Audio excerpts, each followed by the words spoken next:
Saudações, treinadores de dragões. Essa é Berk. Eu sou o Kenai Eu sou a GG. e sejam bem-vindos a mais um episódio do Papinho Cinema. E no episódio de hoje, por voto popular, né? Na nossa página do Instagram. Muita gente pediu aí pra gente falar sobre essa saga, então cá estamos para falar sobre como treinar o seu dragão. Dar o nosso panorama geral aí sobre todos os filmes, live action também. Em busca da melhor saga da DreamWorks. Como a gente já fez um episódio completo aí falando de Kung Fu Panda, a gente pensou em seguir aí, talvez com outras sagas da DreamWorks, depois falar sobre um Madagascar, esse tipo Madagascar é bom. e essa vibe aí. E como treinar o seu dragão, eu acho que seria legal começar falando isso, que assim, as minhas animações favoritas da vida, se eu tivesse que fazer um top 3 animações da vida, é Irmão Urso, Planeta do Tesouro e Como Treinar o Seu Dragão. Ou seja, você é suspeito pra falar. Sim, tipo, pra mim essas três animações, assim, elas variam muito entre si, sobre em que posição eu colocaria elas, mas eu adoro Como Treinar o Seu Dragão. Inclusive li quase todos os livros, assim, eu cresci lendo muitos livros. Quando começou a sair os filmes, né, eu fiquei muito interessado, meus pais me deram os livros, eu ia lendo e eles iam me dando outro. Então, tipo, assim, os livros são muito diferentes dos filmes. Mas eu acho que tem coisas que eles trazem dos livros que são muito legais, que eu vou comentar mais pra frente. E, cara, eu gosto muito desses filmes. Eu já vi, tipo, muitas vezes, todos. E... Quer começar falando sobre o primeiro? Tudo bem, pode ser. Eu também gosto muito da franquia. Eu também, ao longo da... Eu nunca li os livros, mas crescendo, assim, eu reassisti muitas vezes. Pelo menos o primeiro, assim. O primeiro foi o que eu mais reassisti, eu diria. Não, eu também.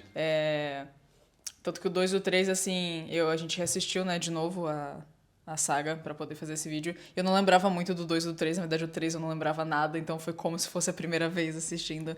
Mas o 1, cara, o 1 é maravilhoso. Não tem como falar, assim, principalmente do ponto de, se você comparar com o lixo que tem sido algumas animações voltadas para o público infantil lançadas aí nos últimos anos, na última década. O 1 é fantástico, assim. Principalmente comparativamente, assim, nesse ponto. Eu acho que tanto é uma história muito original, assim, que ele traz. E, cara, a amizade, a construção ali dos personagens do Banguela e do Soluço é muito linda de ver. O que eu gosto muito também do primeiro filme é a forma como eles desenvolvem os personagens mesmo. Você não tem... tipo, o filme trabalha com estereótipos, né? Pra ser mais fácil de apresentar certos personagens. Principalmente os amigos, né? Que vão se desenvolver do Soluço ali. O Melequento, o Perna de Cabeça Peixe. dura, cabeça quente. Tipo, o pessoal ali são mais estereótipos, tá ligado? Eles são os grandes alívios cômicos do filme. Mas todos têm o seu desenvolvimento ao longo da saga, eu acho isso muito interessante mesmo. Tipo, o estoico, eu acho que o primeiro filme, ele vem muito desse super protetorismo do estoico pra cima do Soluço, né? É um filme que é muito sobre essa paternidade exacerbada, e eu acho que, assim, se tivesse que definir o primeiro Como Treinar o Seu Dragão em uma frase, eu acho que ele é muito sobre a imposição de um sonho. Porque o filme todo gira ao redor disso, de que o estoico quer que o Soluço seja algo que o Soluço nunca demonstrou querer ser. Nunca demonstrou ser, de forma alguma, né?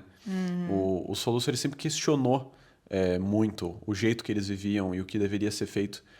E não necessariamente pro mal, porque você vê que, por exemplo, diferente da Valka, né, da mãe dele, não é que ele questionava o fato de que tinha que matar dragões. Ele só não conseguia, sabe? Ele tentava fazer a armadilha dele pra tentar pegar os dragões, mas ele nunca foi bom nisso. E era o que todo mundo esperava dele, né? Então, o filme é muito sobre essa imposição. E eu acho muito bonito a forma que eles desenvolvem essa discussão ao longo do filme. A forma Você como... entende um pouco o lado do estoico, assim, porque apesar dele ser meio cabeça dura e meio teimoso, assim, tipo, ainda mais quando você leva em consideração os outros filmes e o arco, tipo, cara, ele é um pai solteiro, tá ligado? Perdeu a esposa, né, por muitos anos, criou o filho praticamente sozinho, e ele é o líder da aldeia. Então, ele tem uma certa responsabilidade, assim, tremenda. Tanto que você vê que a relação dele e do Soluço é meio distante, Porque ele não consegue dedicar tanto tempo quanto seria necessário para ele realmente conhecer o filho que ele tem.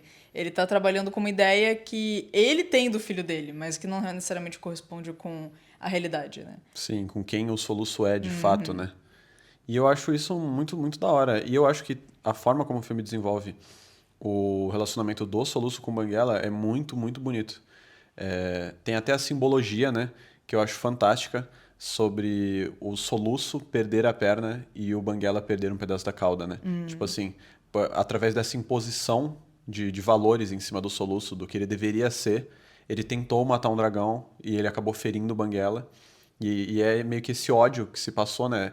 Essa certa raiva de um povo contra uma certa criatura foi o que fez com que ele perdesse uma perna. E depois o soluço como, tipo, o ato máximo de se provar para o seu povo, de demonstrar que o jeito de vida deles talvez estivesse errado, de provar o seu ponto, ele faz o sacrifício máximo, que é arriscar completamente a sua vida para salvar todas aquelas pessoas que sempre duvidaram dele. Ele é muito altruísta, né? E nesse meio desse processo ele perde um pedaço da perna também. E os dois têm isso que os conecta de certa forma, né? Isso é como se fosse essa conexão que sela a amizade deles, assim, né, de certa forma. Porque ambos perderam algo através Sim. disso. E aí é tanto simbólico quanto literal, né? Eles tiveram que sacrificar uma parte deles para poder se provar, né? Para aquelas pessoas, tá ligado? E eu acho muito bonito, tá ligado? Muito simbólico. Pô, toda a relação deles no filme é linda. A sequência em que eles estão se conectando e o Soluço estende a mão. Tipo, cara, eu acho que Como Treinar o Seu Dragão tem algumas das cenas assim que entraram por, tipo, top tier de cenas icônicas das animações, sabe? Não tem como você não lembrar do Soluço estendendo a mão pro Banguela, do primeiro voo deles, com Nossa, aquela trilha sonora assim, absurda, sabe? Não dá pra você, pô, como tem nosso Dragon 2, esquecer da cena do estoico com a Valka, sabe? Tem tantos momentos, o momento final no terceiro filme do reencontro deles. São cenas que você vê que assim, já tem anos que isso surgiu, sabe? O primeiro filme é de 2010. E não dá pra esquecer. Ele tem momentos muito icônicos. Eu acho que isso vem exatamente desse lado muito genuíno que eles tinham cuidado, né? Na hora de construir essas histórias.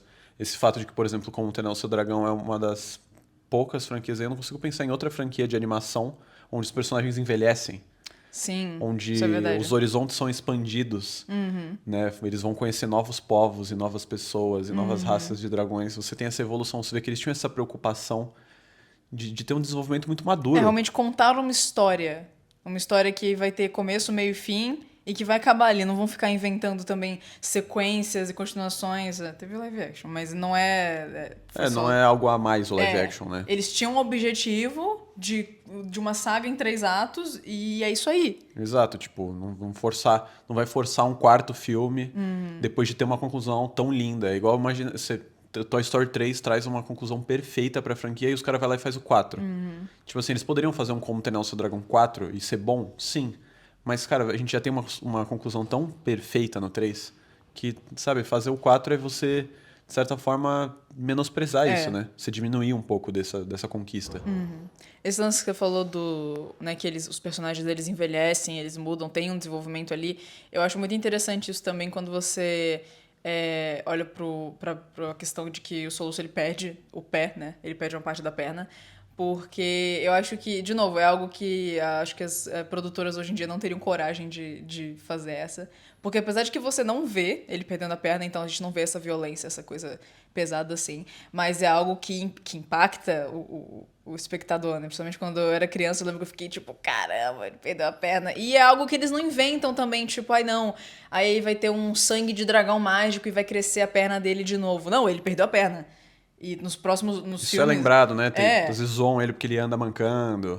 E aí ele, tipo, a perna mecânica dele, ele, tipo, isso acompanha ele pro resto da vida agora. E às vezes ele, né, você vê que é muito legal também ver que isso não fadou ele a, tipo, ter uma vida de, ai, eu sou deficiente agora. Tipo, isso é algo que marca a vida dele, marca, tipo, a personalidade dele agora e quem ele é como indivíduo, porque não dá pra ignorar, né, dessa perda que ele tem. Porém, ninguém ao redor dele, tipo, né, necessariamente trata ele como diferente, apesar O de... filme não tem esse capacitismo narrativo, de Exato! certo modo. Tipo, beleza, ele tem uma perna mecânica agora, e às vezes ele tira a perna e joga pro Banguela catar e brinca com isso, tá ligado? Mas eles mostram Uma forma de que... mostrar que é normal, tá tudo Exato. bem, né? E eu acho isso muito legal, assim, apesar de que não é o foco dos filmes, né, dessa questão, é, né, de trabalhar capacitismo e tal, mas eu acho bacana esse toque que eles colocaram ali quando você para Sim. pra pensar. Porque o personagem principal, ele perdeu a perna no primeiro filme,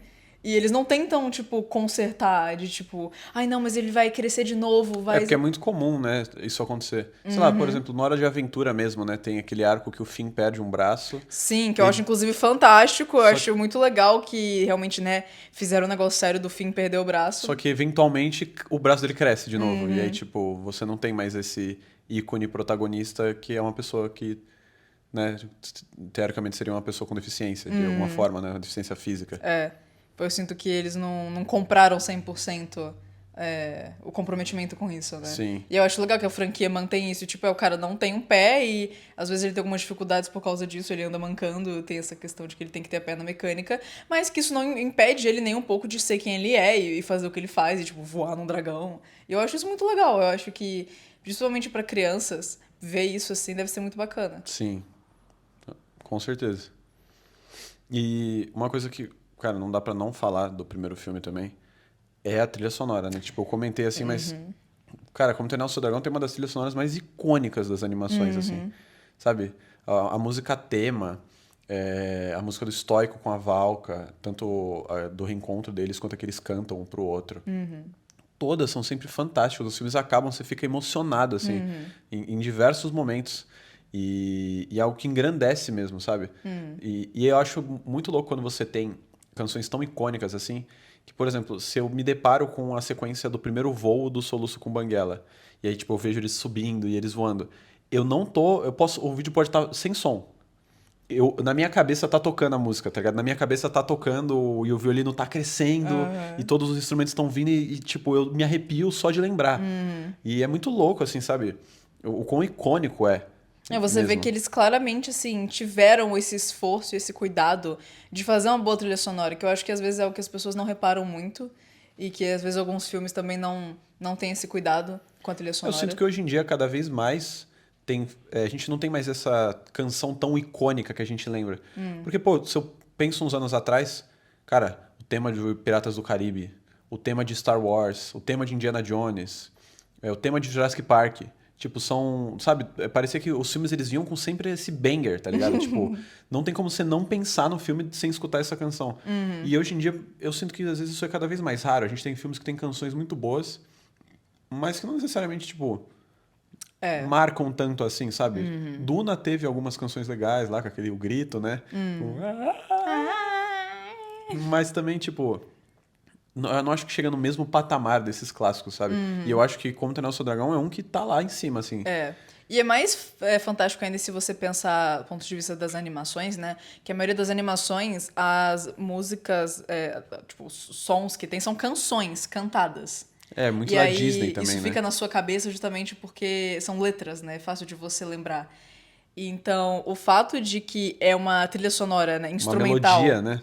instrumental, não tem vozes, e ainda assim ser tão marcante e tão icônico, eu acho que é mais fantástico ainda. Sim. E eu acho que vem exatamente disso, tá ligado? Desse lado mais clássico do cinema. Porque é muito fácil lembrar de músicas da Disney, mas de músicas, não de uma trilha específica, né? Então eu acho isso muito, assim, não dá pra você esquecer dessa parada quando você fala de Como Treinar o Seu Dragão. E é muito legal também você ver que eles retomam, né, temas das trilhas sonoras do primeiro filme nos outros filmes. Tipo, Sim. eles mudam um pouco, mas você consegue reconhecer, principalmente essa do voo, né, do... Depois tem o Romantic Flight, É. que é meio que essa mesma melodia, só que um pouco mais calma, um pouco mais romântica, né? Como o próprio título fala, e que é linda, assim. Muita gente entra em casamento, né, tocando essa música. É muito legal que eles retomam isso, porque você tem aquele momento de, é o trechinho daquela música e você consegue reconhecer, porque justamente é tão icônico. Sim, Não, eu acho maravilhoso. Esse primeiro filme é o que eu mais vi de todos. Tipo, eu não tenho noção de quantas vezes eu vi esse filme, assim. E é um filme que eu sinto também que ele se manteve bem, mesmo com tantos anos Sim, depois. envelheceu muito bem. Envelheceu muito bem. Porque tem filmes, às vezes, mais antigos, assim, que você pega um pouquinho, assim, a questão do CGI ou a questão da animação Visualmente, mesmo, né? visualmente. Mas esse eu sinto que ele se manteve muito bem, apesar de que você vê claramente que a animação, a qualidade, ela evoluiu, a questão dos detalhes evolui É, ao longo da trilogia. isso é um aspecto muito interessante, porque eu acho impressionante uma coisa que a gente reparou reassistindo agora, né? Que você vê os personagens envelhecerem é um toque muito fantástico. Mas você vê a forma como visualmente a franquia evolui também. Cara, você comparar alguns frames, por exemplo, da areia, que foi algo que me Sim. chamou muita atenção. No primeiro filme a gente tem aquele momento onde o Soluço, né, tá desenhando na areia, e aí o Banguela acha interessante, pega um tronco de uma árvore e faz o desenho dele também. E aí depois, no terceiro filme, tem um momento onde o Banguela tá tentando conquistar, né? A Fúria da Luz. E aí ele desenha na areia também. E você olhar a textura da areia Nossa, no terceiro filme, comparado ao primeiro, a iluminação mesmo, assim, é impressionante. Tipo, é impressionante o quanto a franquia evoluiu visualmente nesse sentido, assim, sabe? Tipo, foi algo que toda hora eu ficava impressionado, assim, vendo o terceiro filme de novo com isso, sabe? Tem toda aquela sequência quando eles entram no mundo escondido, que tá tudo naquela fluorescente, Aham. e aí os dragões brilhando, e aquele cenário fantástico, assim, sabe? Muito lúdico, de certa forma. Muito, muito incrível. Mas essa questão que você bateu na tecla do envelhecimento dos personagens, da mudança dos personagens, eu acho que só mostra realmente o comprometimento da equipe, de todo mundo, com realmente contar uma história. A gente quer contar uma história e não fazer uma franquia. Porque se você olhar em várias outras franquias de animação que são populares, meu malvado favorito. Cara, as meninas, as crianças, elas estão, tipo, iguais. Elas não envelheceram um dia e elas têm as mesmas roupas. Tipo, elas não mudam de roupa de um filme pro outro, sabe? Eles levaram muito pra aquele lado de série de TV, né? É. Tipo assim, Então, assim, pô, o estoico de um filme pro outro, ele muda o design da barba dele. Por exemplo, ele envelhece alguns anos, você vê claramente o estoico envelheceu, e ele muda a forma que ele arruma a barba. sim, Que é pô, algo que faz sentido se você parar pra pensar. Você muda o seu cabelo, você muda a sua roupa. exato. Pô, o Soluço, você vê, por exemplo, no segundo filme, quando ele surge com aquele traje que ele fez pra voar, e a máscara dele. E aí, quando ele é apresentado no terceiro filme, a máscara já é outra, o traje mudou. Você consegue notar também essa evolução dos personagens. Na ambientação, eu acho fantástico também. Todo filme sempre tem uma cena, uma sequência no início, onde a gente tem aquele plano geral de Berk.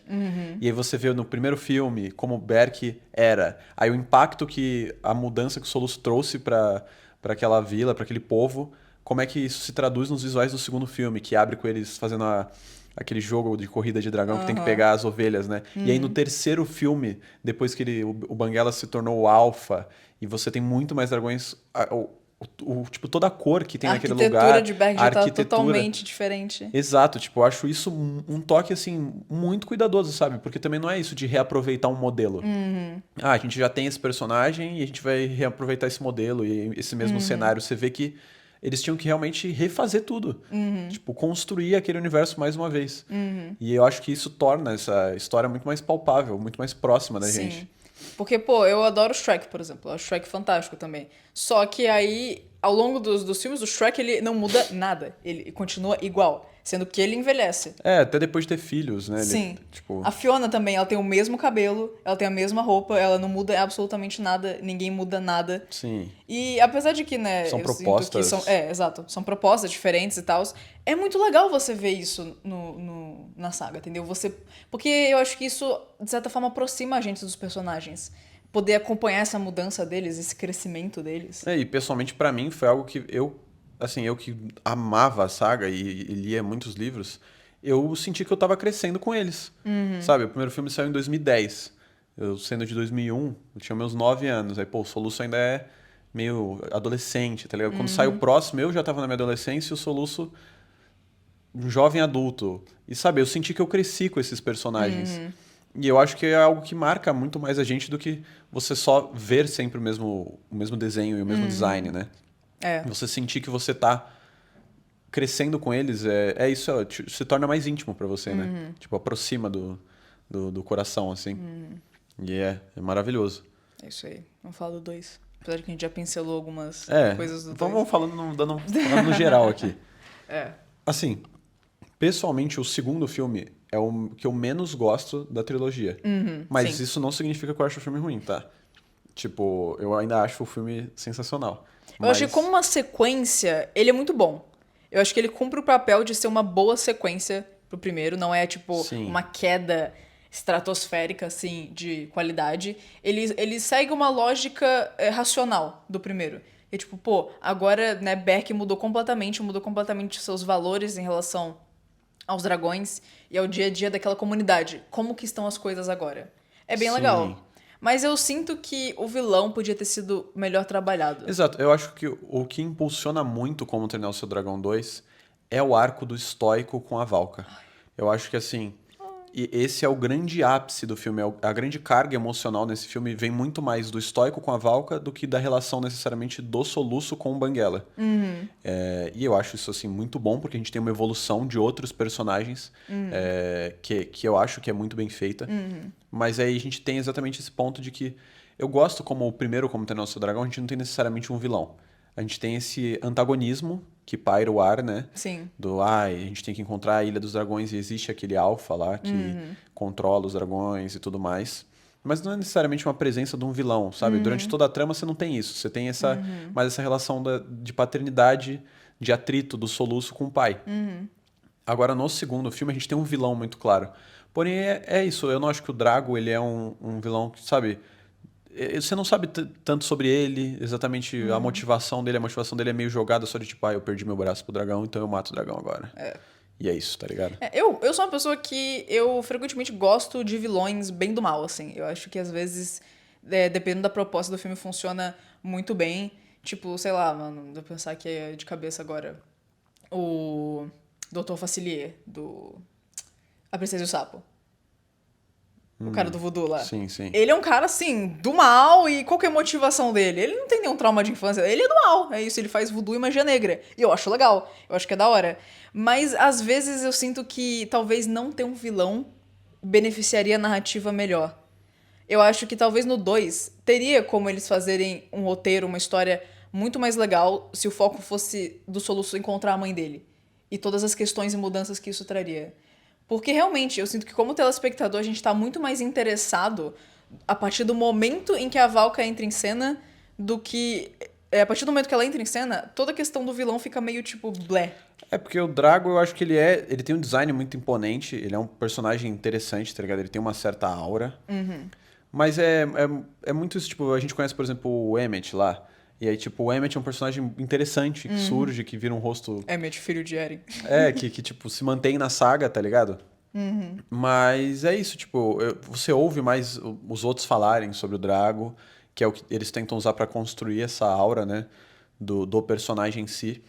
Mas ele aparece por pouco tempo, eu não acho que ele é tão marcante quanto o Grimmel, do terceiro filme.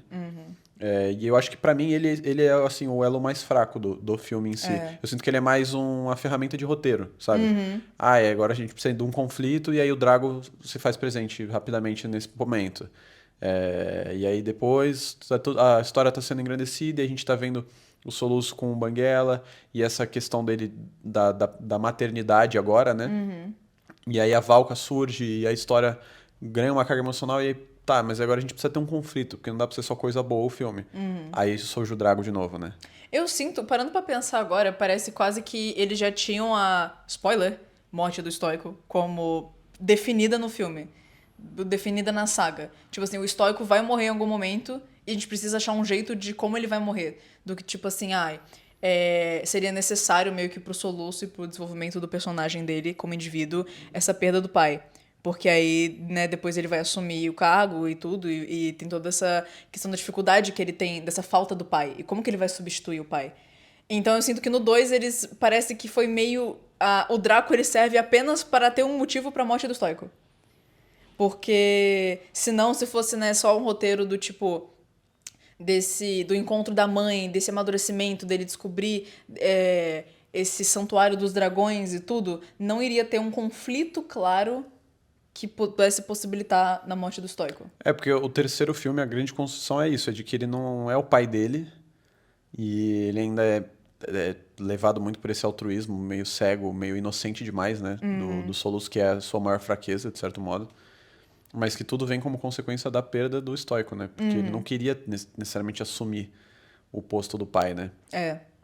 Mas, cara, eu queria ter visto muito mais do estoico e da Valka. Porque, nossa, a cena do encontro deles é assim. Eles não tinham o direito de fazer uma cena Assim, tão emocionante. sejamos sinceros, a cena do reencontro do estoico com a Valka, encontrando o seu Dragão 2, ela tá no assim, top tier cenas de animações mais marcantes da história. Não tem como não lembrar dessa cena e não se emocionar com ela. Eu acho que por tudo, sabe? A construção visual da cena é muito bonita, assim, a fotografia, aquela parada de que o estoico, ele vai caminhando até chegar no mesmo nível da Valka e ele não fala nada, sabe? Ele vai abdicando de todo o lado bruto dele. Eu acho isso muito simbólico também. Quando ele entra na cena, ele larga a espada, ele tira o capacete, sabe? É como se ele vai deixando esse lado bruto de lado. E isso, assim, é um toque visual muito bonito, porque antes, quando ele chega pra salvar o Soluço tá tipo, não, calma, pai, não sei o que, sabe? Não seja levado de novo pelos seus impulsos, porque o estoico é muito mais bruto, né? Muito mais impulsivo. E aí ele fala, tipo, pai, larga a espada. E o estoico não larga. Mas aí quando ele vê a Valka, ele fica tipo, cara, eu não posso cometer o mesmo erro, sabe? Não importa nada. Nada mais importa aqui do que ela. E ele larga a espada, ele tira o capacete, ele sobe até chegar no mesmo nível do que ela e ele só abraça ela e fala que ela tá tão linda quanto no dia em que ele perdeu ela. E aí, assim, cara, não dá pra Cara, é muito lindo. você ficar normal nesse momento. Se você não chora ali, você não tem coração. E você vê a Valka, ela, tipo, começa a tentar se justificar porque ela espera que o estoico vai ficar muito bravo, porque onde você esteve esses anos todos, e eu criei nosso filho sozinho, e você tá combatendo, você tá cuidando de dragões agora, e ela fica tipo, não, mas eu sei que você não vai gostar, sabe o quê? Por que você não grita? Por que você não fala nada? Porque pra ele nada disso importa, pra ele só importa que ele encontrou o amor da vida dele de novo. E isso é lindo. Não, é muito linda essa cena. E não dá assim. Eu vi uma pessoa. Eu tinha visto esses dias no Twitter uma pessoa falando que, tipo, quando ela assistiu Divertidamente 2, ela achou que a cena lá que tem da ansiedade, que a Riley tem a crise de ansiedade, ia ser tipo, nossa, as pessoas nunca mais vão esquecer essa cena. E aí, Eu e já aí esqueci essa era cena. ele respondendo esse mesmo tweet dele falando, tipo, nossa, essa cena foi, tipo, completamente esquecível. E é isso, sabe? Eu acho que, tipo, não é só sobre uma representação. Por exemplo, se eu for falar num quesito de crise de ansiedade, eu sinto que, por exemplo, a cena do gato de botas é uma cena muito mais marcante. E porque não é só sobre fazer uma cena, ela tem que ter o contexto. Aquela Sim. cena do gato de botas, ela carrega todo aquele peso por causa da construção que a gente vê sendo feita do personagem durante todo o filme. O medo da morte. E como ele tava evitando isso, como ele tava, Exato. eu sou gostosão, Algo que ele não eu. quer confrontar, né? E aí, por exemplo, em Como Treinar Seu Dragão 2, o reencontro do estoico com a Valka é algo que é inesquecível exatamente pelo peso de tudo que foi construído antes. O Soluço, ele tá o primeiro filme inteiro, ele passa lidando com o confronto da paternidade. E o estoico vendo que ele não é exatamente um pai ruim. Ele quer o melhor pro Soluço, mas ele não sabe exatamente como falar, né? Como transmitir, como se abrir pro próprio filho. Tem aquela cena que eles sentam num banquinho, cada um senta num banquinho na fogueira, assim, e eles falam, vamos conversar. E eles ficam em silêncio porque eles não conseguem conversar, eles têm essa trava ainda. Exato. E aí no segundo filme, o conflito é muito mais sobre o Soluço tá lembrando, né?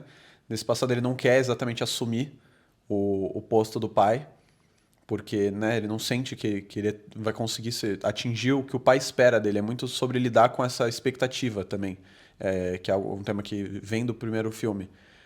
Porém, quando ele reencontra a mãe, é meio que esse choque de tipo, nossa, finalmente tem alguém que é igual a mim, sabe? Ele sente que ele se encontrou.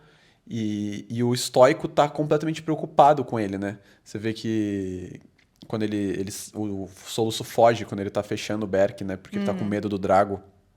E aí ele e o Bocão pra procurar o Soluço, e ele tá muito preocupado com o Soluço, porque ele sabe a ameaça que tem do lado de fora. E é muito isso, tipo, você tem toda essa construção que nos leva pra chegar naquele momento, sabe? O momento do reencontro. Não é só sobre ter uma cena bem feita. Tipo, a cena da crise de ansiedade da Riley em Divertidamente 2 é bem feita. Mas não necessariamente, tipo, a Riley como personagem é tão bem desenvolvida até aquele momento pra que aquilo seja muito impactante. Porque eu acho que o que não torna aquele momento tão impactante é que, por exemplo, Divertidamente 2 é muito mais sobre o desenvolvimento das emoções da Riley, mas não da Riley em si. Como pessoa. É. E como Treinar Seu Dragão 2, o desenvolvimento é dos personagens. Então, quando a gente tem um momento de emoção genuína, é muito forte. Cara, nossa, é lindo. E todas as outras ceninhas que eles compartilham ainda antes do Stoico morrer, cara, eu queria que tivesse mais. Eu queria que eu pudesse ter visto mais deles se reconciliando, se reencontrando, redescobrindo, reacendendo aquele amor, né? Eles cantando e dançando lá. Inclusive, eu acho que muito se fala sobre, né, o momento onde o Stoico vai até a Valka e fala que, né, ela tá tão linda quanto o momento em que ele perdeu ela. E esse momento, assim, é maravilhoso, é lindo. Mas eu acho que um toque que deixa esse momento ainda mais especial é a sequência que sucede isso, né? Que é o momento onde ele vê que a Valka ela ainda tá muito insegura, ela ainda tem medo de certa forma, sabe? E ele quer se provar pra ela, ele quer provar que ele mudou. E ele canta pra ela a canção deles. Sabe, ele se aproxima dela, ele pega na mão dela, ele vai fazendo um carinho e ele vai cantando pra ela. E aos poucos ele vai quebrando essa barreira que estava existindo ali entre eles, ele vai amolecendo o coração dela de novo. E aí quando ele sente que tipo não vai dar, ela vira e ela canta. E aí ela finalmente se entrega mais uma vez pra ele. É muito lindo. E eu acho que esse momento ele engrandece o que a gente viu antes, sabe? Eles cantando um pro outro é muito, muito bonito. Muito, muito bonito mesmo. Você vendo o soluço, ver os pais dele nesse momento é tão lindo, porque é como se ele tivesse, minha família tá completa agora, sabe? Tipo, você vê o soluço só olhando e, tipo, rindo assim, provavelmente vendo o pai dele fazer algo que ele nunca viu, né? Que é cantar e dançar. E com a mãe dele que... Aí o Bocão vai cantar, ele não para, Bocão, para. Deixa eles, sabe? É o momento deles. Ai, é lindo. É lindo. É uma pena, cara, assim, eu sinto que... Apesar de que eu entendo que, né, do ponto de vista da narrativa, a morte do Stoico, ela serve esse propósito pro personagem do Soluço. Cara, eu queria que eles tivessem tido um pouco mais tempo, velho. Eles mereciam ter mais tempo. Mas é exatamente isso que traz o peso, né? Tipo, ele finalmente reencontrar ela e perder ela tão rápido e ele se sacrificar, né? Porque ele corre pra salvar ela e aí depois ele corre pra salvar o Soluço. E ele se sacrifica pelo Soluço, sabe? É lindo, é um ato completamente altruísta de um cara que, de certa forma, era visto como mais bruto, como uma pessoa não tão sentimental, né? Então conclui também o arco do Stoico como pai de uma forma linda. Muito bom. Muito bom. E assim, agora falando sobre outros quesitos não tão emotivos do segundo filme, eu gosto muito de como eles evoluem o quesito ação do segundo filme. Porque o primeiro filme, a gente não tem tanta ação mesmo. É mais no final do filme, né? No final do primeiro filme a gente tem a grande luta ali, né? Com o Alpha e os outros dragões. E o pessoal chegando também, aprendendo a usar os outros dragões, né? Astrid também. Mas no segundo filme a gente tem muito mais embate, sabe? Aparece os caçadores com mais armas e redes. E o Drago controlando um exército de dragões. Você vê também a quantidade de armadilhas que eles têm pra prender os dragões, né? O que eles fazem, o jeito que ele controla, usa o Alpha pra poder impor o seu respeito. E um toque que eu acho muito legal é aquela hora que o Soluço confronta o Drago sobre ele ter dragões, né?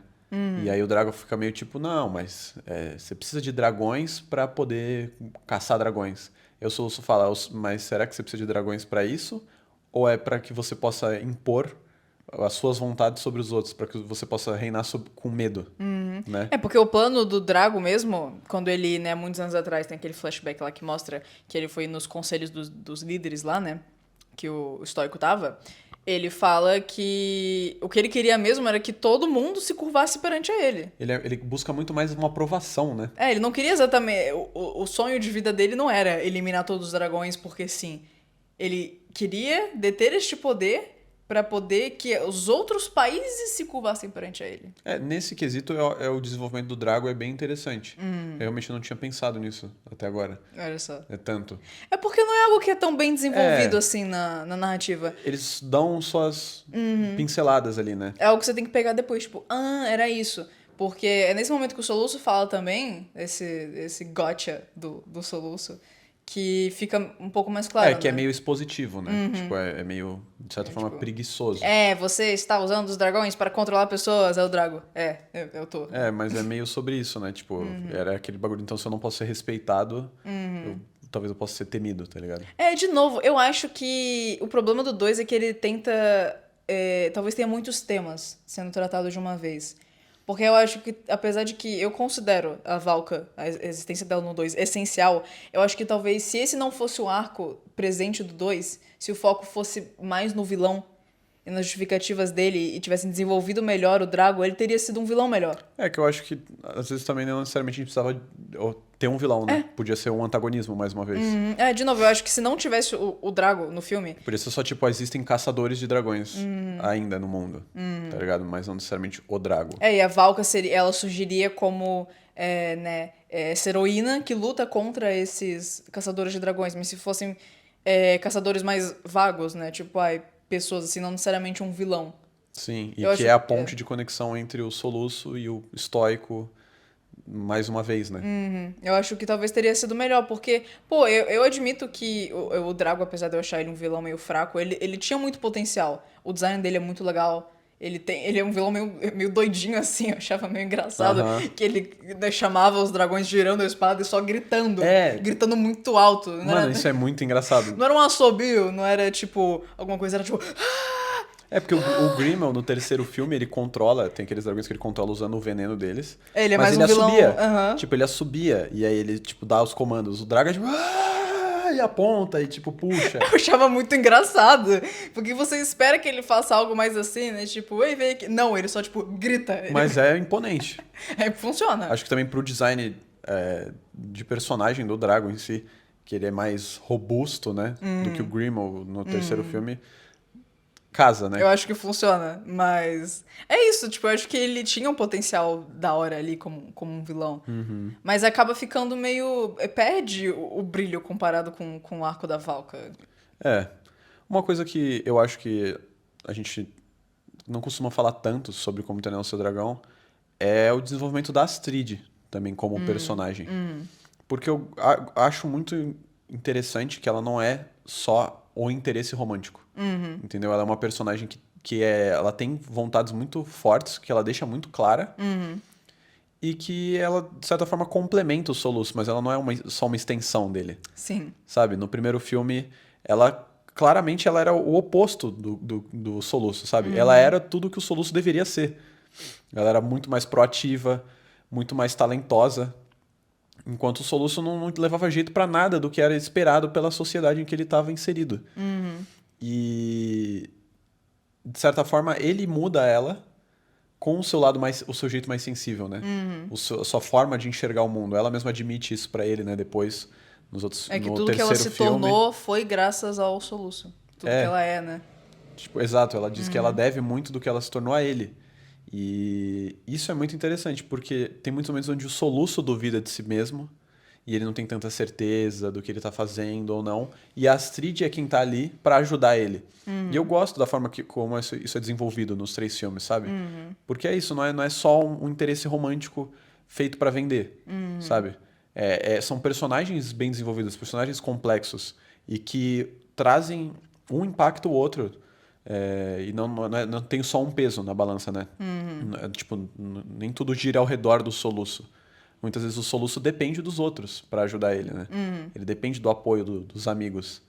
E isso é muito legal. Tipo, eu acho isso muito bem desenvolvido dentre eles. E, pô, você chegar no terceiro filme, você ter esse momento onde a Astrid fala que, sabe, ela também ajuda ele a enxergar que ele tem que se enxergar como pessoa, né, como um indivíduo, e não somente viver para o Banguela. E, pô, depois eles se casando. É muito linda aquela cena, sabe? Eu acho que o desenvolvimento deles como casal é muito bem feito.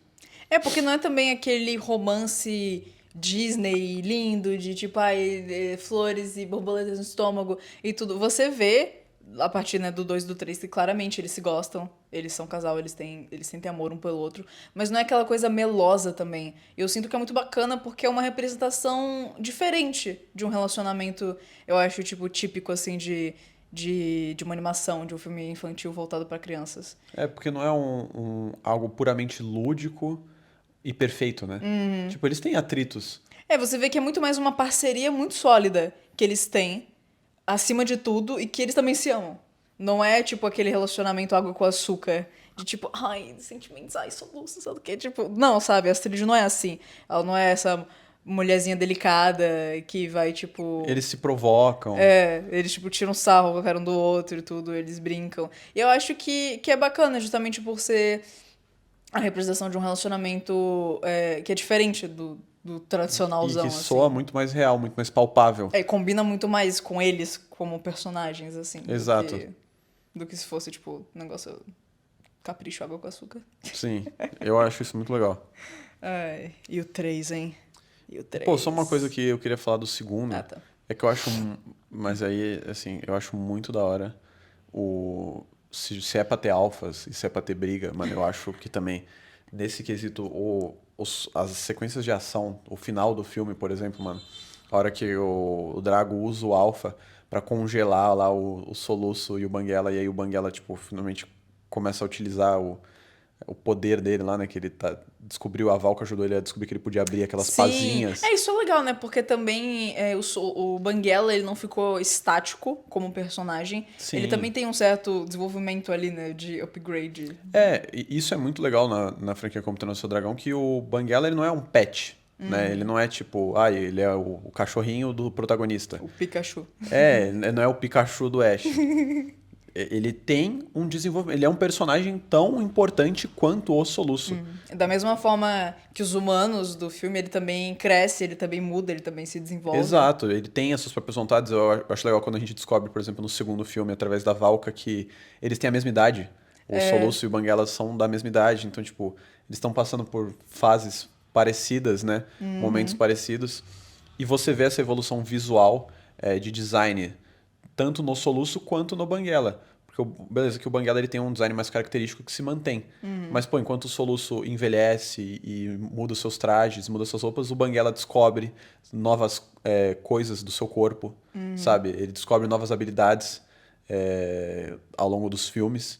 E tudo isso engrandece eles como personagem mesmo, né? Mostra quem eles são, que eles também têm pulsos. Eu gosto, de certa forma, como no terceiro filme também, eles se preocupam em trazer esse par romântico pro Banguela, no sentido de que é isso, tipo, o Banguela ele não pode viver só pro Soluço, ele também tem que ter o seu próprio arco, as É, suas próprias O vontades, né? Soluço, ele tem a Astrid. Entendeu? E o Exato. Banguela, ele vai... Ele só vai ter o Soluço pro resto da vida.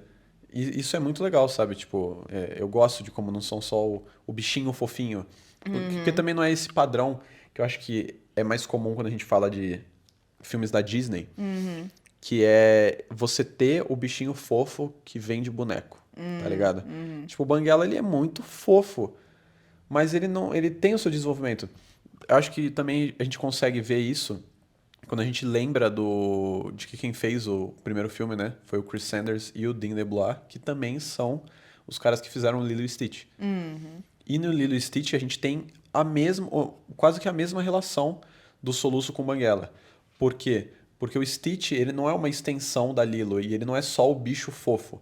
Ele é um personagem que tem um desenvolvimento muito bonito, muito importante ao longo do filme. E o Banguela também tem um desenvolvimento muito bonito, mesmo não sendo o humano do filme, né? E mesmo sendo, teoricamente, de certo modo, um animal de estimação. Ele é um personagem que tem a sua própria voz, os seus próprios interesses, seus próprios dilemas. Inclusive o design do Stitch é muito parecido, né, com o design do Banguela, de certo modo. Eles têm aqueles olhões. O Stitch também tem aqueles pontos meio que, uma que descem a crista. coluna, É, uma crista. que o Banguela tem, sabe? O jeito que eles se movimentam, a bocona. Tipo, se você parar pra pensar, eles são muito parecidos, de certa forma, porque eles Verdade. foram feitos pelas mesmas pessoas. Verdade, faz sentido. Foi o Chris Sanders que fez o design do Stitch, e foi ele que foi o grande responsável pelo design do Banguela. E isso fica muito perceptível, né? Eu acho legal também que ambos eles têm essa característica meio cachorro-gato, Sim. que eu acho que fica muito legal e dá pra ver claramente que algumas coisas foram inspiradas e provavelmente alguém da produção tinha algum bichinho de estimação no set, porque... Eles usavam, tem um vídeo dos bastidores que um dos animadores ele filmou o gato dele, ele tipo, prendeu uma fita no rabo do gato, e aí o gato ficava mexendo assim pra tentar soltar, e aí as mesmas reações do gato, o mesmo movimento, eles usaram na hora que o soluço vai prender a extensão lá, né, da cauda no Banguela. E aí, tipo, o jeito que o Banguela se move, aquele negócio de estar tentando soltar algo que tá incomodando na sua cauda, é igualzinho ao do gato. Não, eu acho muito legal e tem uma hora que ele bate com a patinha assim, que nem gato faz, tipo... Tá, tá, tá. Aham. É muito legal, é muito bacana. Sim. E agora, indo pro terceiro filme. Tipo, o terceiro filme. Não, eu preciso falar algo assim, logo de cara do terceiro filme, eu tenho que tirar isso do meu peito. Que acho que a minha única crítica mais negativa em qualquer um dos três filmes da trilogia. Três filmes da trilogia, né? A trilogia tem 3 filmes, não pode ser normalmente. 3 filmes da duplologia. É que eu não curto muito o design da Fúria da Luz. Eu não gosto. Tipo, eu acho que ainda mais quando se compara a concept art, né? Aos designs originais dela. Eu acho que ficou tão xoxinho e tão sem graça. Porque, assim, ela esteticamente é uma criatura muito bonita. É muito legal e ela é meio glitter. E faz sentido. Ai, Fúria da Luz, ela tem meio que esse brilho e tal. Só que aí eu acho que cai novamente naquela mesma caixa de que quando vão criar a versão feminina de algum personagem, eles fazem do jeito mais estereotipado possível.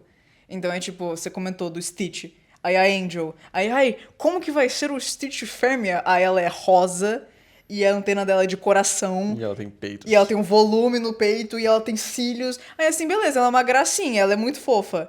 Mas, A Lola Bunny. a Lola Bunny, Ela é o Pernalonga com peitos. aí, sei lá, Happy Feet. Os pinguim, na vida real, não tem dismorfismo de sexo, tá ligado? O pinguim fêmea e o pinguim macho são exatamente, na prática, a mesma... Anatomicamente iguais. Você não nota a diferença. Aí, Happy Feet, aí as pinguins fêmea, elas têm uns peitão assim, que elas saem andando. Aí elas têm um delineado, gatinho. Aí, tipo, pô, cara, aí tu vai ver aí a Fúria da Luz lá.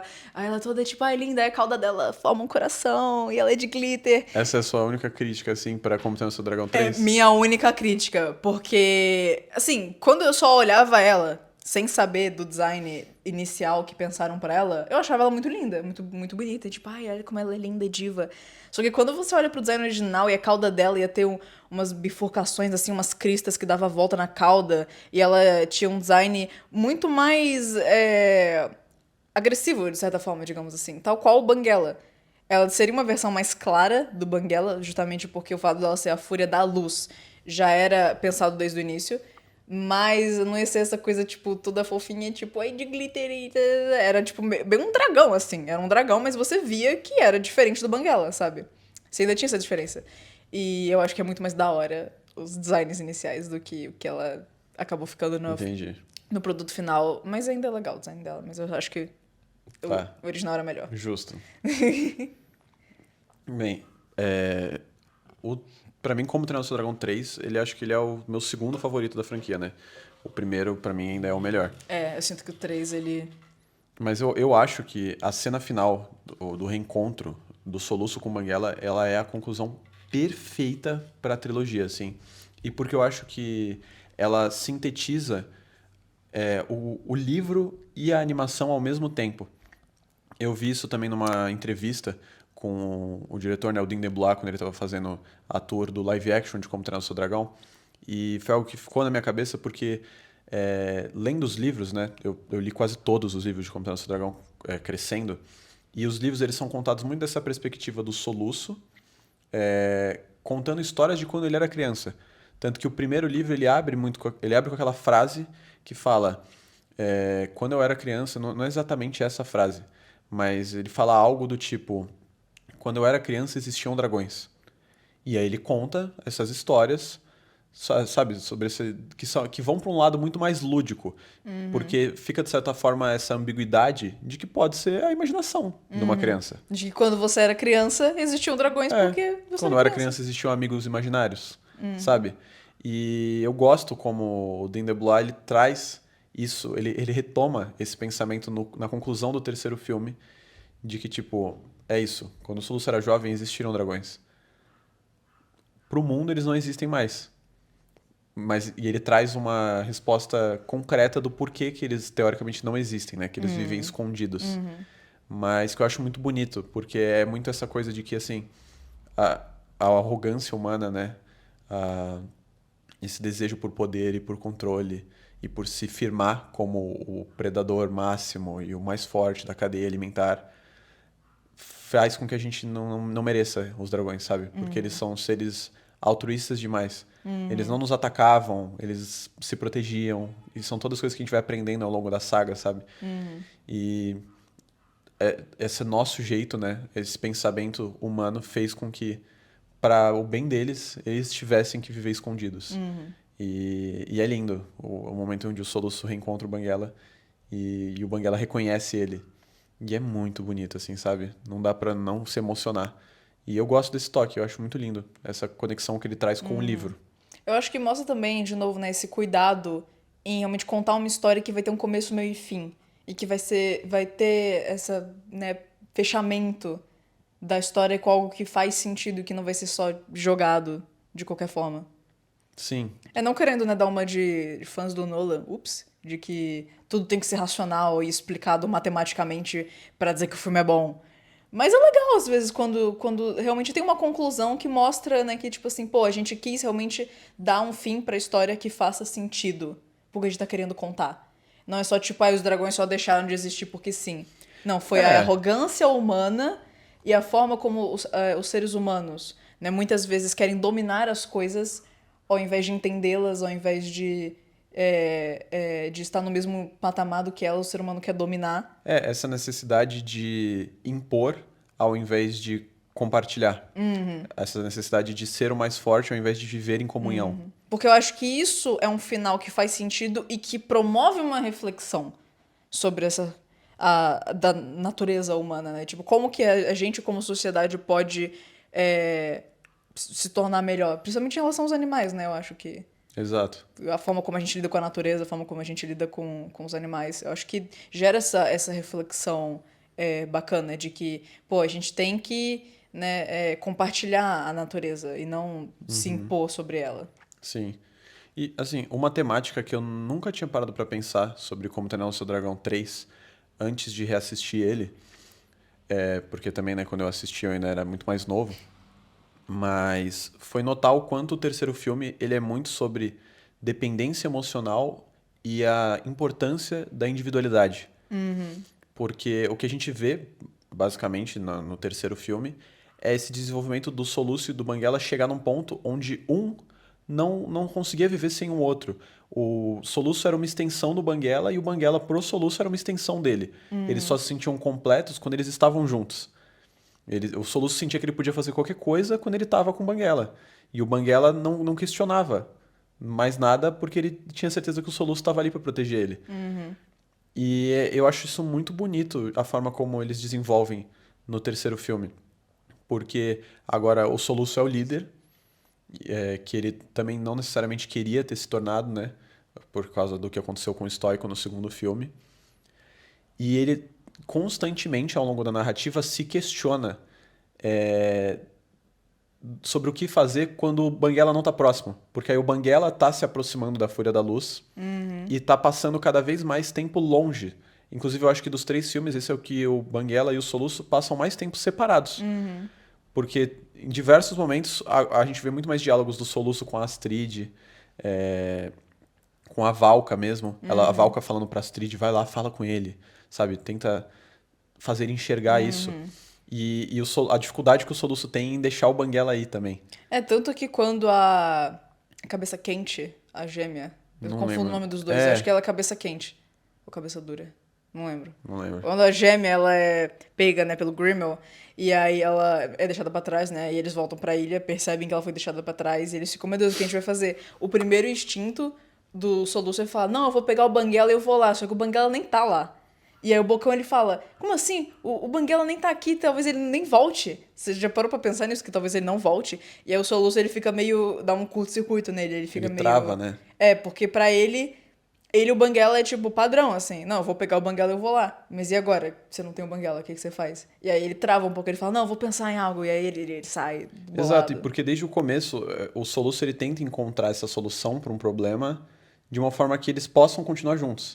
Ah, então a gente vai fugir e vai encontrar o reino dos dragões, esse reino escondido, e a gente vai viver lá com os dragões, em harmonia, sabe? Em paz.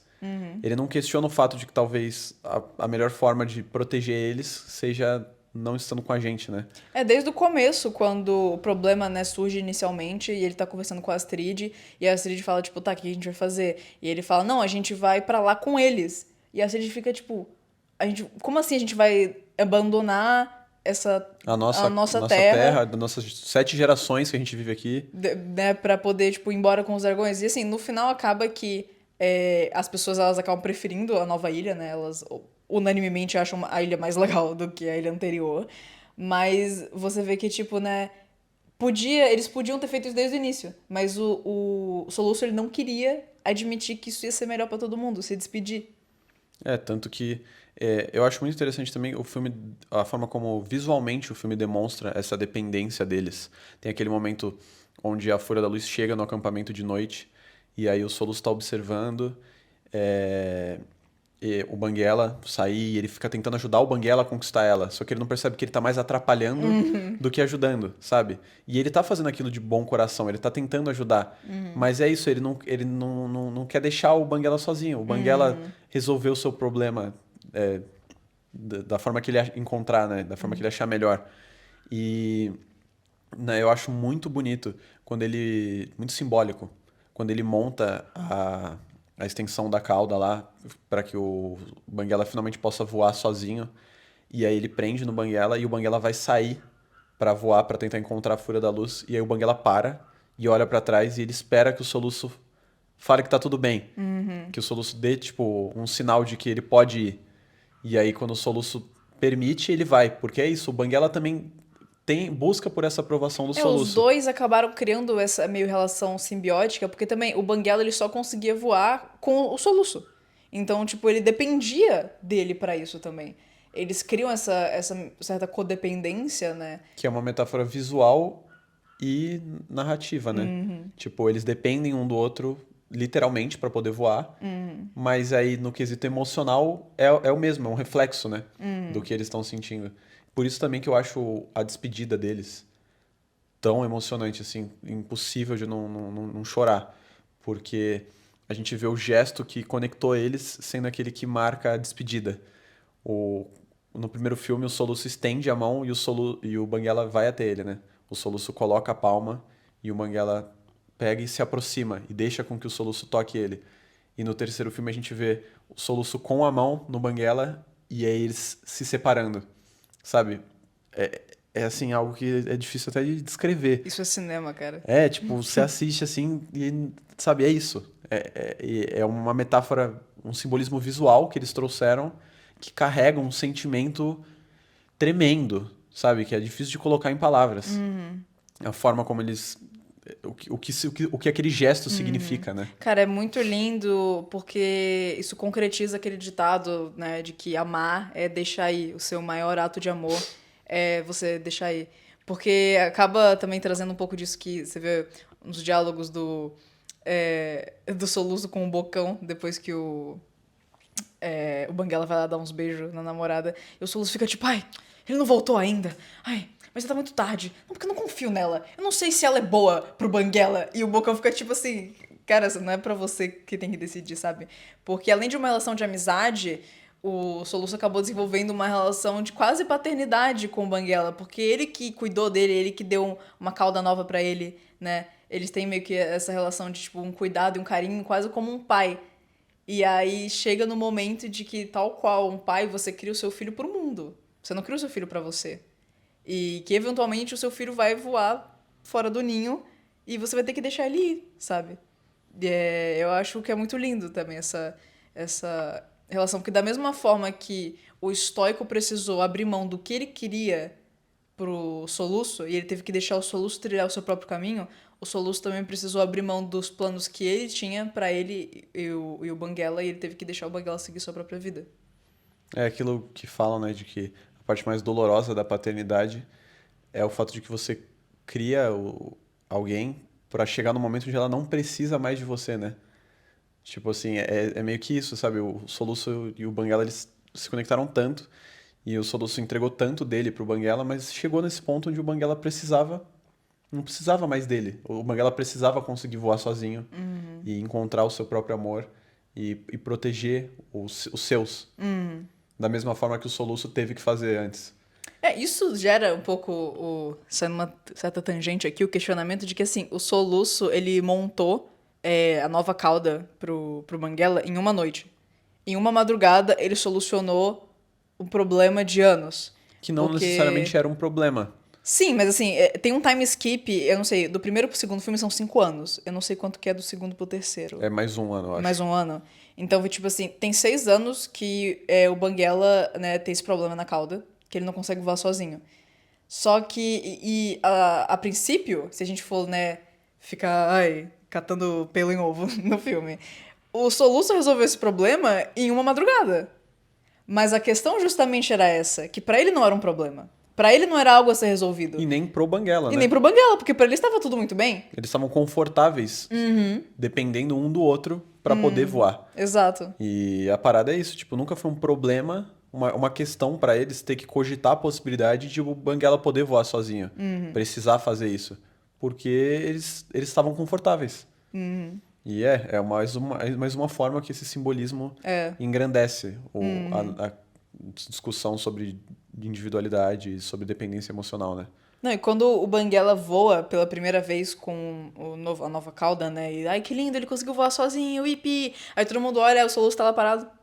Aí ele, tipo, é o que eu faço agora. Ele fica, tipo, uns 10 segundos parado assim, do tipo, eu não sei o que eu fazer agora comigo mesmo. Tipo, o que você faz agora? Sim. Eu lembro que minha mãe, ela contou isso pra mim, que eu fiz faculdade, né, em outra cidade. E aí ela contava que, tipo, os primeiros meses, assim, era muito estranho. Porque minha mãe, né, eu sempre tive ela muito presente na minha vida. Então eu chegava em casa e tinha um almoço pronto, aí a gente ia conversar juntas, a gente ia lanchar. Aí ela saía pra me levar pra fazer alguma coisa, pra comprar material escolar. Aí às vezes ela me ajudava a fazer algo. E aí ela não tinha mais esse monte de atividades que ela tinha que fazer. E aí ela conta que nos primeiros meses foi muito estranho, porque de repente ela tinha esse tempo extra. Que você faz o quê com ele? Você não tá acostumado a ter esse tempo extra sem ter que se preocupar em cuidar de outra pessoa. E Sim. é engraçado pensar nisso. Eu acho muito interessante, cara. E é isso, tipo, pra mim é isso que torna o terceiro filme tão lindo, assim. Eu acho que eles encontram uma conclusão perfeita pro Soluço e pro Banguela. Eles têm o envelhecimento dos personagens e o amadurecimento deles, tal qual chegar no ponto onde eles não precisam mais estar juntos, sabe? Que outra franquia você vai ver eles pegarem os dois rostos mais simbólicos e importantes da saga e separar eles pra sempre? É. Não pra sempre, porque eles se reencontram depois, né? Mas sabe? Mas você vê que De aquele forma reencontro como concluir. não é também do tipo, agora a gente vai viver Permanente, junto. Esse foi tipo assim, Uma visita. quantos anos se passaram, né? Ele já tem, o Soluço e a Astrid já tem filhos grandinhos, de tipo, que né, andam e falam.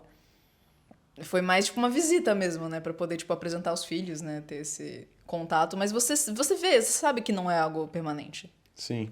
E é isso, é sobre crescer, né? É muito lindo, mano.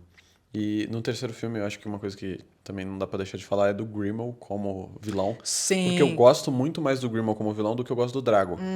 E exatamente porque eu acho que tudo no Grimmauld é muito mais bem desenvolvido e interessante. O design dele comparado ao do Drago, ele é muito mais, sabe, volátil, de certa forma. Acho que ele ser mais magro também, e o jeito que ele fala, e o jeito que ele se move, a linguagem corporal dele engrandece. Tem aquela cena que ele fala, que ele é questionado, né? Não, mas você também usa dragões pra caçar dragões. E aí ele fala, não, mas esses aqui, eles são caçadores de dragões. Eu enveneno eles com o próprio veneno, sabe? Ele coloca aqueles tubos na cabeça deles pra controlar Manter eles eles. dóceis, Ele é sádico.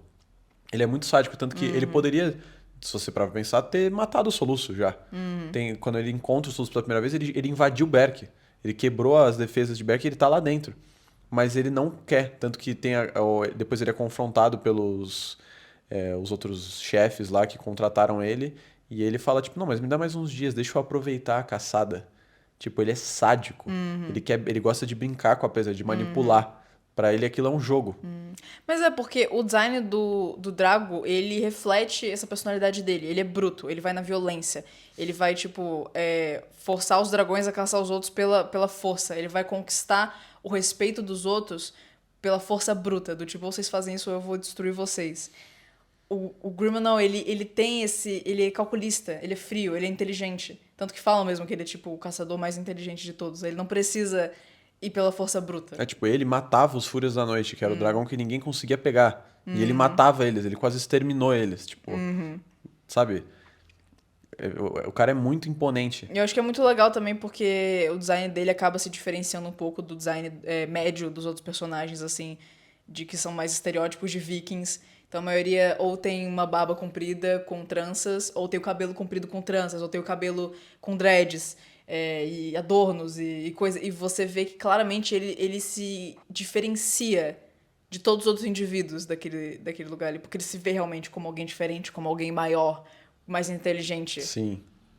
E, cara, ele cai pra mim na categoria dos vilões sádicos e loucos que eu adoro. Eu acho que é muito legal, assim, ver um vilão que ele só é ruim. A pessoa é, tipo, ruim, ruim, ruim. E é isso, sabe? Aham. Eu acho que é muito da hora de ver. Principalmente em animações, assim, que é voltadas mais pro público infantil. Eu acho que quando tem esses vilões, tipo, bizarros e sádicos, assim, é muito legal, tipo... Não é. Eu acho ele, tipo, um vilão muito mais interessante, tá ligado? Muito mais imponente também. Ele dá medo, e porque ele é muito imprevisível. Cara, quando você vê ele, tipo, sentado lá, ele só tá no canto, na sala do soluço, e ele não viu ninguém, então ele só tá lá, tipo, e aí? Eu fiquei tipo, caramba! E as armadilhas que ele faz, tá ligado? Aquela hora que eles acham que eles estão invadindo a base dele, e aí, tipo, ele dropa aquela rede em cima e, tipo, começa a ficar tirando com a cara do Soluço sobre como, tipo, o Soluço tá na palma da mão dele. É muito louco, assim, sabe? Tipo, eu acho ele um baita vilão. E o terceiro filme, pra mim, acho que é meio que isso, assim. Eu acho que o que engrandece ele... Eu gosto também do quesito visual, eu gosto dos combates. É o dos três filmes, acho que é o que tem mais ação física também, não tanto quanto com dragões, né? Tipo, a galera lutando, sabe? O Soluço lutando com a espada, e a Astrid lutando com o machado, o Bocão lutando também, e todo mundo, sabe? O Perna de Peixe. E as armaduras que eles constroem também, Sim. muito legais, muito legais. Eu acho até também, você vê esse cuidado que eles têm com os detalhes, tipo, que eles comentam que, tipo, eles fizeram aquelas roupas com as escamas que os dragões soltam. E aí depois tem um momento onde o Banguela solta umas escamas e aí o Soluço mistura aquilo com, tipo, a baba do Banguela e com não sei o que e moe e faz a tinta que ele pinta o equipamento, tá ligado? Então, tipo, você vê, sabe? É muito sutil, não é anunciado necessariamente pelos outros personagens que o Soluço tá fazendo aquilo, mas você vê que aquele detalhe foi colocado ali. Que te ajuda a entender muito mais sobre como eles fizeram outras coisas, né? Por que Berk também no terceiro filme tá tão mais colorida? Porque eles descobriram tintas com as escamas dos dragões, tá ligado? E aí, tipo, sabe? São detalhes que engrandecem a obra. Eu acho que o terceiro filme tem muito disso. Na forma que ele conclui também os outros personagens, né? Os amigos lá do Soluço e tudo mais. A Valka, estando ao lado do Soluço, né? Se firmando, ela ficou ali depois do Stoico partir. Eu acho o filme muito, muito lindo, assim. E é aquilo que a gente tinha comentado antes, de que no quesito visual, o terceiro filme é fantástico. Iluminação, assim, eu acho que principalmente na iluminação, é impressionante. Tipo, é lindo, lindo, lindo, lindo. Eu acho que coisas que você presta atenção em animações, que acho que mudam muito essa questão do detalhe, é a iluminação, água, areia e neve. Que são coisas que o filme tem. São todas as coisas que o filme tem e que estão fantásticas. Porque as cenas que sei lá, que o Banguela e a Fúria da Luz passam na água, ou depois que eles são jogados na água, e tipo, os detalhes estão muito bem feitos. Uhum. E isso, tipo, deixa o filme sensacional. Sim. E acho que pra concluir, a gente podia dar só o nosso parecer sobre o live action. Ah, sem falar do elefante branco na sala. Porque, assim, não acho que tem tanta coisa assim pra falar do live action. Porque pra mim é o mesmo filme, tá ligado? Tipo, e aí aquilo, eu acho o live action de Como Treinar Seu Dragão, realmente ele é um dos melhores live actions que a gente já recebeu. Sim. Eu ainda acho que assim, pessoalmente, eu acho os live actions de Scooby-Doo os melhores live actions que eu já vi. Eu acho que as pessoas esquecem, não levam em conta os live actions mais antigos quando, né, vai falar de live action. A Disney meio que monopolizou essa ideia do live action, mas os live action do Scooby-Doo são muito bons. Pra mim são os melhores ainda. Mas eu gosto bastante do live action de Como Treinar Seu Dragão. Mas pra mim cai um pouco naquilo de que assim, estou vendo o mesmo filme. Fico feliz de estar vendo o mesmo filme, porque pelo menos eles não estão destruindo o que eu gosto no filme que eu já gostava, né? Diferente do que a gente vê na Disney, que eles vêm pra mudar as histórias completamente. Lilo e Stitch. Com adições que, tipo, ferem a mensagem da obra original. Eu gosto de como ele tem algumas ceninhas a mais, tá ligado? O filme tem, acho que 20 minutos a mais do que a animação, e que traz um pouco mais de desenvolvimento pros personagens. Não acho que ele é tão marcante quanto a animação, por ser a mesma história e porque no quesito, assim, a animação ela te permite uma sensação diferente, sabe? Te permite um quesito visual também que não dá pra alcançar com live action, por melhor que seja o CGI, Cara, sabe? eu achei o live action meio cinza. Tudo mais. Eu acho o live action meio cinza. Achei ele sem cor. Porque aí, principalmente quando você leva em conta as vestimentas das pessoas, elas têm muito detalhe, elas têm cores. E aí, tipo, a Astrid ela usa uma sainha vermelha, se eu não me engano. E aí as cores dos escudos. E aí fica lavado no live action. Porque é pra esconder o CGI, né? Que não dá pra tá tudo perfeito o tempo todo. Você vê que o grande investimento foi pro Banguela. Então o Banguela tá perfeito. O verde do olho. Tá lindo. Mas aí no resto, no cenário, sabe? É que eu acho que tem gente que fala também, tipo, ai, mas assim fica mais realista.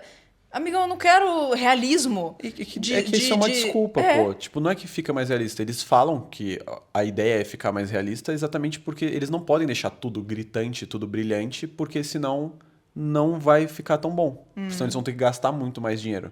Então a desculpa é que o realismo é, de certa forma, trazer esse mais sombrio. Só que, cara, Como Treinar Seu Dragão nunca foi. Sempre foi mais E lúdico. se essa fosse a vibe do filme também, tipo assim, não, essa é a vibe do filme, é um realismo mais sombrio, beleza, mas Sim. não era a vibe do filme, nunca foi. E aí fica nessa coisa do tipo assim, eu achei o live action bom, eu achei o live action Eu bom. gostei. Assistindo no cinema, eu fiquei arrepiado de novo com a trilha sonora e eles voando, tá ligado? Mas entre os dois eu nunca vou escolher o live action. Jamais. Entre o original e o live action, porque é a mesma história. Então assim, eu penso, cara, eu podia só estar vendo a animação, que é melhor. E é aquilo, tipo assim, é que eu não acho que live actions precisam existir. Se é pra contar a mesma história ou não. Eu não gosto de live action, eu não gosto da ideia. Eu acho que por isso que, se a gente for pegar o live action do Scooby-Doo, por isso que funciona, porque a série sempre eram episódios diferentes e histórias diferentes a cada episódio. Exato. A gente Então, tem a mesma estrutura de investigação, mas Então, é uma os nova live história. actions são todos diferentes porque não é tipo um filme e aí você vai fazer um live action desse mesmo filme. Tanto que, né, tem a Ilha da Caveira lá. Todos são diferentes, então não parece que eu vou ver a mesma coisa. É por isso que eu gostei um pouco de Mufasa, porque é um live action que traz uma nova história. Sim. Eu não tô reassistindo um filme que eu já vi e que eu sei que não vai ser tão bom. Sabe? É que eu não gosto do conceito de live action mesmo. Porque não é isso, tipo, nunca vai dar pra um live action ser tão bom quanto a animação, a obra original, tendo a mesma história ou não. Sabe? Ele não vai ser igual, porque ele é uma cópia. Ele é uma cópia, não tem o que falar, tá ligado? Aí, pô, legal, eles fizeram muito bem feito. A cópia que o live action de Como Treinar Seu Dragão propõe Você vê que trazer... muito bem feito. E trazer o mesmo diretor, o Dean DeBlois de volta, foi a escolha perfeita. O Gerard Butler, que faz a voz do Stoico, como o Stoico no live action, pra mim ele era o melhor personagem. Eu achei o Gerard Butler o meu personagem favorito do filme, assim. Porque eu achei que, mano, ele abraçou o que era o Stoico e ele viveu. Ele era o Stoico ali quando eu tava olhando, tá ligado? E pra mim foi uma escolha muito boa. Eu não gosto do que fizeram com os gêmeos. E não... gordofobia. Não, mano. Tipo assim, a parada dos gêmeos é que... E que casava também com o design... É que eles eram essencialmente iguais. porém diferentes. Tipo, eu acho que essa era a graça dos gêmeos, que os dois eram, tipo, magrinhos, com o mesmo estereótipo, loirinhos e tudo. E eu acho que assim, ó, se você parar pra pensar na comparação de personagem com dragão, o Soluço e o Banguela se complementam em personalidade e de maneira física. A Astrid com a Tempestade também, tá ligado? A Tempestade é um dragão que é mais volátil, mas que tem espinhos, e a Astrid ela é mais bruta, de certo modo. E para todos os outros, sabe? O Perna de Peixe, o Melequento, tipo, os dragões eles O complementam Melequento, ele eles é, de tipo, certa essa forma. pessoa meio raivosa e meio assim, aí ele tem o dragão que é, tipo, bravão Que é e esquentadinho. cospe fogo. Exato, e aí os gêmeos, você chega no live action e aí, tipo, eles não fazem sentido com o dragão que eles têm. Porque o dragão deles, se é aquele dragão de duas cabeças e que é mais volátil e sabe? É uma tradução da personalidade dos dois personagens da Porque eles animação. são, tipo, praticamente o mesmo indivíduo com duas cabeças. Eles são assim, eles são meio estúpidos, e eles se complementam de certa forma em personalidade, mas eles também têm atrito o tempo inteiro, e os dois dragões ser isso, um cospe fogo e o outro, um solta faísca e o outro veneno, tá ligado? Tipo, casa, e aí você vai pro live action, eles descaracterizam um pouco disso ao botar pessoas completamente diferentes, como gêmeos, sabe? E eu não entendi também porque já tinha representatividade de personagens gordos no filme. O Não era como se fosse assim, Perna tipo... de Peixe Ele é gordo, tipo, o cara é gordo, e é isso aí, tipo, e não é um negócio que, tá ligado? Ai, mas é um personagem, tipo, nada a ver. E o Bocão também. E o estoico é imenso. E não é o que define ele. Não é o tipo, que define, exato. É só uma característica O deles. Perna de Peixe ele é gordo, mas o que traz humor pra ele não é o fato dele ser gordo, é o fato de que ele é nerd. Tá ligado? É de que ele é muito nerdão. É que ele manja Ele muito sabe de dragão. tudo e ele fica, tipo, ele fica histérico quando ele vê os dragões. Ele fica, tipo, não, porque esse dragão é muito foda, porque não sei o quê, porque ele tem isso e aquilo. E aí, tipo, o Bocão não é porque ele é gordo, é porque ele, tipo, manja de fazer arma e ferramenta e ele bota o machado na mão e é legal. Então. O nome do estoico é literalmente estoico, o imenso. O cara é imenso, entendeu? E também não é característica marcante dele. E aí eu sinto que quando você faz essa mudança nos gêmeos, acaba ficando a característica marcante deles, não a personalidade, que eles são, tipo, meio burrinhos e cabeça tonta e que eles se complementam. É o fato de que um é magro e o outro é gordo. Exato. E aí você reduz os personagens a uma identidade visual. Sendo muito sincero, eu acho que as únicas coisas que eu não gosto no live action de Como Treinar o Seu Dragão são a abordagem dos gêmeos e o fato deles terem tirado aquela cena... Peraí, passou uma moto. É a motoca. Mas, recapitulando, acho que os únicos dois pontos que eu não gosto no live action de Como Treinar o Seu Dragão são os gêmeos e o fato deles terem tirado aquela cena logo depois do voo do Soluço com o Banguela, onde o Banguela dá aquela cuspida dá meio aquele tiro de energia dentro da boca do dragãozinho pequenininho, que é o momento onde o Soluço descobre que os dragões eles não são a prova de fogo por dentro. E é assim que ele derrota o dragão no final do filme, né? E eu acho que tirar isso não fez muito sentido, porque era a explicação do porquê eles derrotam, porque eles vencem no final, né? E eles tiraram aquela cena também onde o Soluço ele apresenta os dragões pros amigos dele e eles têm esse momento de, tipo, cada um vai aprender a lutar com o seu dragão na arena. Não tem essa cena no live action? Não. Não tem. Eles, tipo assim, quando eles chegam, o Soluço leva eles pra arena e aí depois eles já saem montando nos dragões. Tem um muito breve, né? Ele mostrando, introduzindo os dragões pra eles. Mas e a questão dos gêmeos, que é o que a gente falou, tipo, que pra mim descaracteriza, porque os personagens eles são muito um reflexo, assim, de certo modo, dos dragões. Os dragões representam parte da personalidade dos personagens, e aí no live action, eles mudarem isso não faz muito sentido. Mas é legal, mano, o live action é legal. Quero ver como é que eles vão fazer aí o segundo e o terceiro, porque uma coisa que eu fico pensando é que no segundo e no terceiro tem muito mais dragões, muito mais combates com dragões, muito mais coisas grandiosas. Então, assim, vai dar muito mais trabalho, tá ligado? Pra fazer o Pra CGI. ficar bom, vai dar mais trabalho. E eu quero ver muito se eles vão trazer a Cate Blanchett como Valka. Nossa. Porque a Cate Blanchett faz a voz da Valka na animação.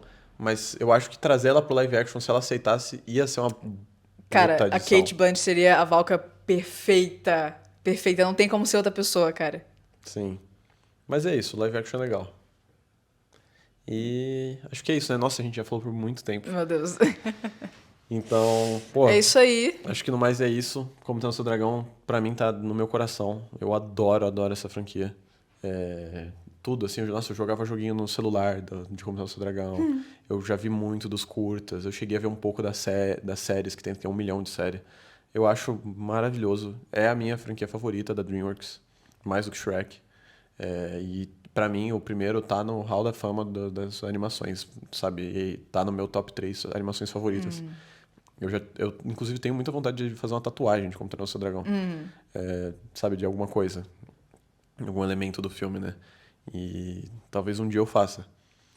Mas espero que vocês tenham gostado aí do nosso papo. Digam o que vocês acham dos filmes também. Qual que é o ranking de Comentem aí. vocês?